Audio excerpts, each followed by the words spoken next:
Rosa. Oh, hello there, Barbara. How you doing? Doing great. It's great to see you. What Oh, you been up to? I missed you last week. I was feeling a little under the weather, You know, but it happens. It happens, it's especially us that old folks. I know. Well, you speak for yourself. You been reading any good books lately? Miss Kayla was sending me, she said she got this book for her daughter. And it's that one she was talking about on the morning news the other day, the one about Kamala Harris, the one she wrote.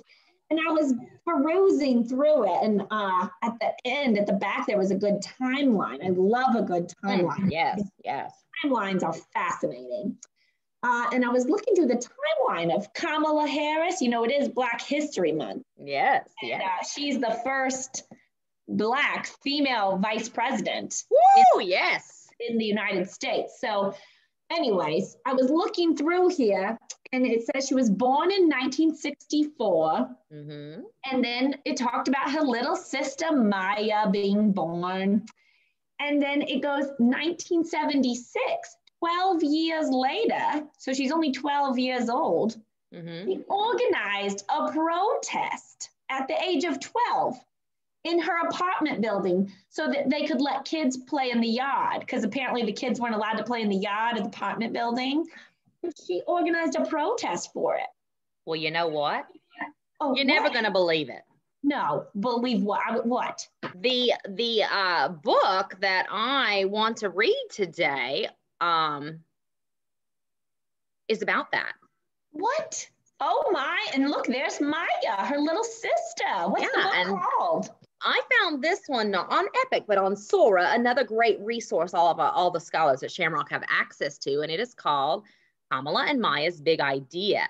And it was written by Mina Harris, which is Kamala's niece. Oh, so Kamala is an aunt. Yeah, yeah. I imagine that maybe Mina might be Maya's daughter. I don't know. I'd have to look into that. But I think she is. I think you're right. And it's illustrated by Ana Ramirez Gonzalez. Well, let's get started, okay? Okay, well, I'm excited to hear about this protest. Me too. Kamala and Maya's Big Idea. You know what should be out there? Kamala asked her sister Maya. Us, said Maya. A slide, said Kamala. A swing, Maya added. A playground, they shouted together. Kamala and Maya had an idea. It was a very good idea and a very big idea. They were going to need help. Wouldn't it be great if there was a playground in the courtyard? Maya said. That does sound nice, Mommy agreed. How can we make that happen? Kamala asked. Well, I suppose the first step would be to ask the landlord, the person who owns the building. So Kamala wrote a letter and Maya drew a picture, and they went to see the landlord to discuss their idea. The landlord thought about it for less than a second. I don't think so. That was not the answer they wanted, but they weren't ready to give up. That night, the sisters tried to think of ways to turn a no into a yes. Oh, they asked the other kids in the building if they wanted a playground in the courtyard.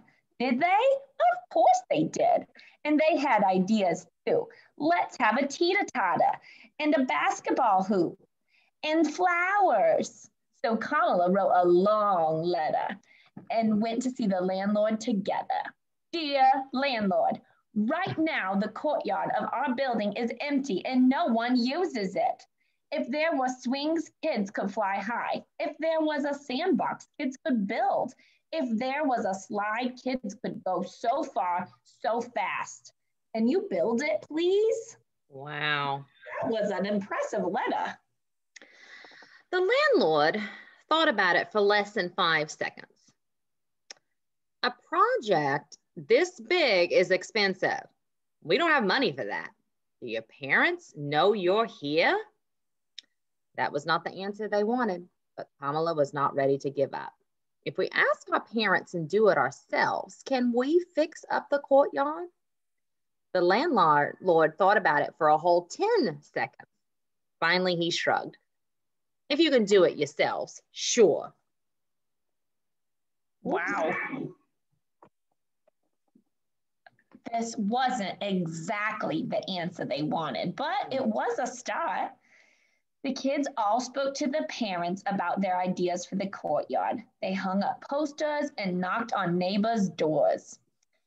But they got the same answers from everyone. I'm sorry. Wow, that is a big job. Wish I could help.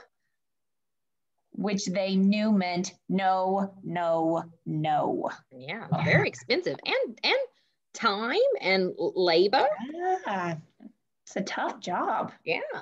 But then Mr. Green stopped to talk. I work construction and I could maybe get some scrap lumber, which means leftover, and some sand for a sandbox. Really? Kamala said. Yes, exclaimed Maya. Okay, I'll try. It wasn't a yes, but right now, maybe was the sweetest word they had ever heard.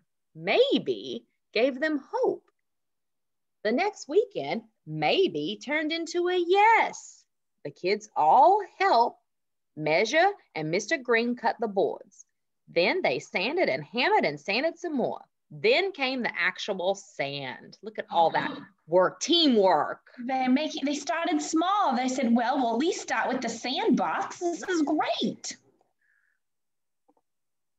They were all thanking Mr. Green when Ms. Lopez stopped to talk. I work at a garage. Maybe they have an extra tire for a teeter-totter. Oh. Another maybe. In the weeks that followed, lots of I don't knows turned into maybes and then yeses. Look how they used the tire to make that teeter-totter down there. So fun. So creative.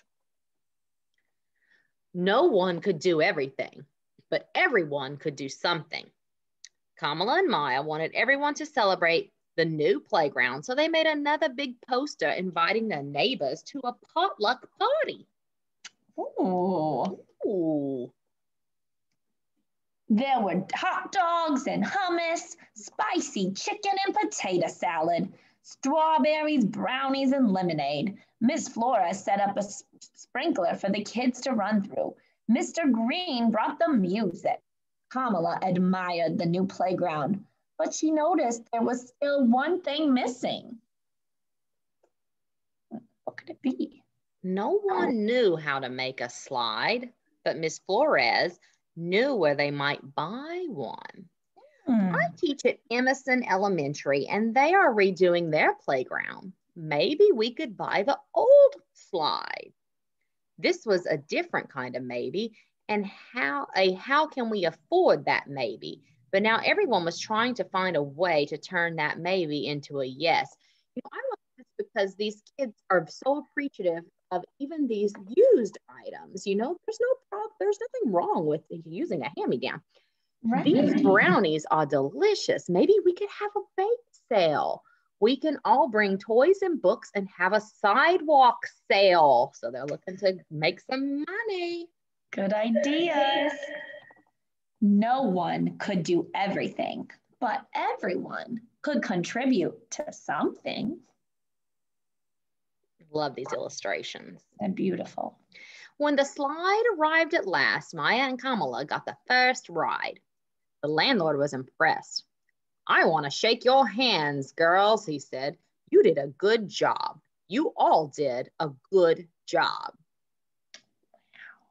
Kamala and Maya had an idea. It was a very good idea and a very big idea.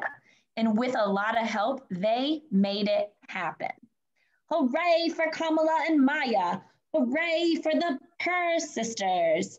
What's next, Kamala? Kamala, looking up, said, I'm wondering what the view is like from the roof. Oh, wow.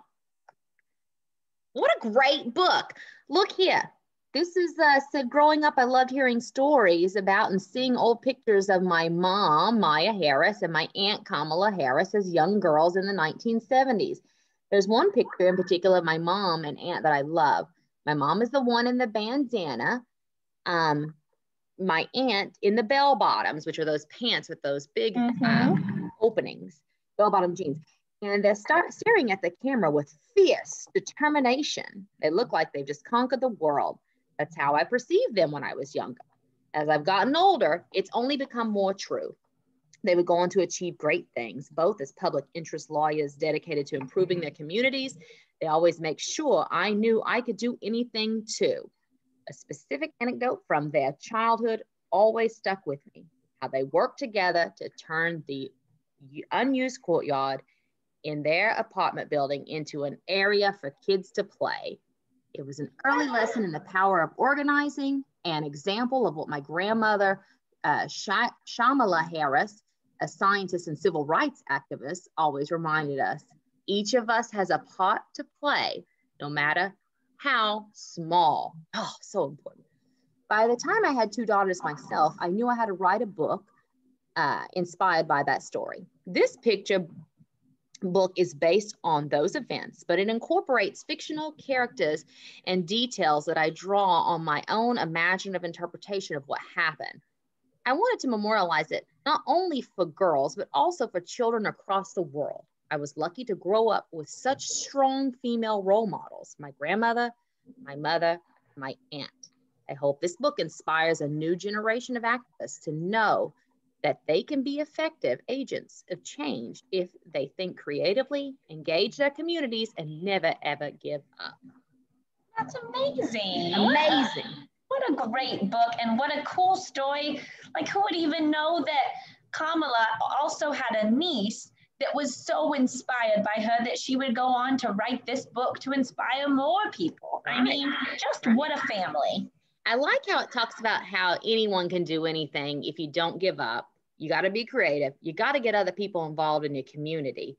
And then how it kept saying, you know, all of us has a part to play, no matter how small. And in the story, you know, it said everyone had someone couldn't do everything, but everybody had that something. Page, the next page, no. This way. There you go. One more. One more? One more, yes. Right. And it was no one could do everything, but everyone could contribute something. So it shows that teamwork is, you know, how you get it. Yes, what a fabulous story. Well, thanks for finding that. And it really matched my book. And I hope that we can check that one out and read it soon too. It's on hold right now on Sora. So that's okay. All right. Well, everyone have a wonderful evening and be sure you tune in for Live with Lucky tomorrow morning. Okay. We'll see you tomorrow. Bye now. Bye-bye.